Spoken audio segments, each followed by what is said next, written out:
Hola, hola chicas, ¿cómo están? Mi nombre es Livier, me presento. En esta ocasión quería compartirles la decoración de mi arbolito. Espero que se queden, me acompañen, decoremos y nada, comenzamos. Hola chicas, aquí está lo que voy a usar, prácticamente son cosas del año pasado.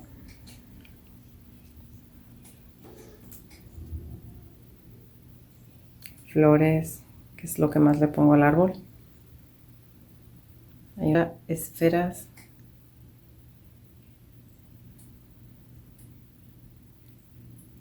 Esas plumas. Hola, aquí tengo a mi ayudante. Vamos a ver qué sale de esto. ¿Vamos, Belén? Sí.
Ok, este fue el resultado final. Decidí ponerle esta cinta porque se veía como muy simple, no me gustó. Y lo ponen aquí. Y listo. Espero que les haya gustado. Si es así, denle like, compartan, suscríbanse. Nos vemos en el próximo video. Bye.